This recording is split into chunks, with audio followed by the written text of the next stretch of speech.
Coming to our next video, you rightly read it. GPAT 23 में मेरे को सिर्फ 70 क्वेश्चन चाहिए। Yes, when I talk about GPAT 23, my target is getting only that 70 questions correct. Thumbnail आपने एकदम perfectly पढ़ा। अब सवाल ये आता है कि जो 70 क्वेश्चंस करेक्ट चाहिए ये कैसे चाहिए। फर्स्ट, या तो मैं पूरे के पूरे पेपर में सिर्फ 70 क्वेश्चंस अटेम्प्ट करूँ अबाउट आउट ऑफ 125, एंड मैं श्योर रहूँ कि मैं जो भी अटेम्प्ट कर रहा हूँ my entire set of 70 questions are correct. अगर मेरा हर एक क्वेश्चन करेक्ट जाता है तो 70 इंटू 4 बेसिकली बिकम्स +280, एंड +280 का स्कोर फॉर श्योर शायद से टॉप 100 रैंक्स में भी हो सकता है। ऑन द अदर साइड, मान लीजिए कि मुझे 70 क्वेश्चन जो करेक्ट चाहिए वो डायरेक्टली नहीं चाहिए। Maybe I am attempting 90 question out of 125, और वो 90 में जो अटेम्प्ट कर रहा हूँ उसमें से शायद मेरे 70 करेक्ट जा रहे और मेरे 20 रॉन्ग जा रहे। For my 70 question which are going correct, again मेरा +280 स्कोर रहेगा। For every question which goes wrong मेरा -1 जाने वाला। So +280 -20 comes to a net score of +260 marks. अगर मैं नेट स्कोर बोलूँ मेरा +260 है, तो भी मेरा chance of getting into top all India rank may be 100 और 300 इज वेरी मच पॉसिबल।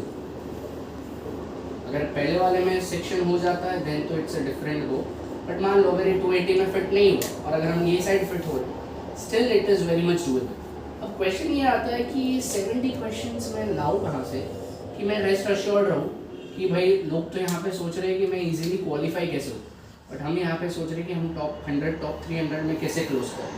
तो मुझे जो मेरे 70 क्वेश्चन ढूंढने हैं वो शायद तुम्हारे 70 क्वेश्चन से अलग होंगे। I will tell you how. To get an idea about what could be this probable 70 questions, you can get added to this free WhatsApp group.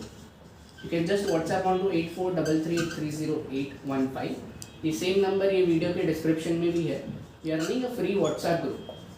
तो आप सिर्फ इनको WhatsApp कर देना, आपको वो आपको ये ग्रुप में ऐड कर देंगे। इसमें सारी डिटेल्स जैसे बायोकेमिस्ट्री में से कौन से क्वेश्चन आ सकते हैं, केपीपी में से कौन से क्वेश्चन आ सकते हैं, वो सारे के सारे डिटेल्स ये ग्रुप में आते रहते हैं। कमिंग बैक ओवर हियर, अब मेरा आइडिया है वेरी ऑब्वियसली कि भाई मेरे को या तो एक्यूरेसी पे खेलना है, 100% एक्यूरेसी।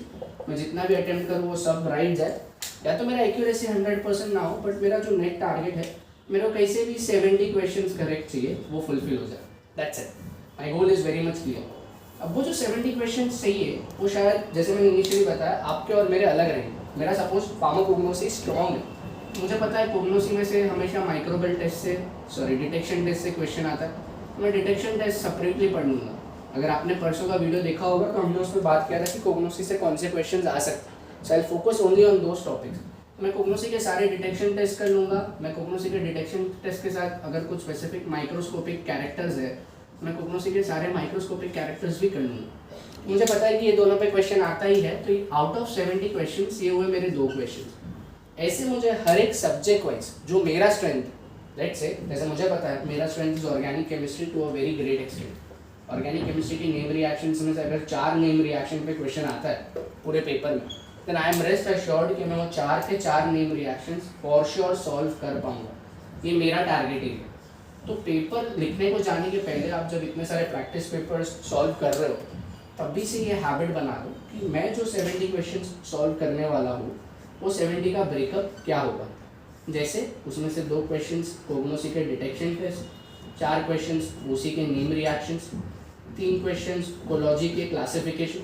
बिकॉज कोलॉजी के क्लासिफिकेशन पे हमेशा क्वेश्चन आते हैं, वो या तो डायरेक्टली रहेंगे या तो इनडायरेक्टली रहेंगे।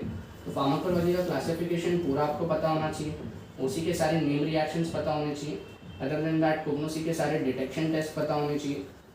अब मैं ये इसलिए बोल रहा हूँ कि आपका और मेरा 70 शायद अलग होगा, क्योंकि हो सकता है मैंने स्टार्टिंग से ही कुछ सब्जेक्ट ऑप्शन में छोड़े।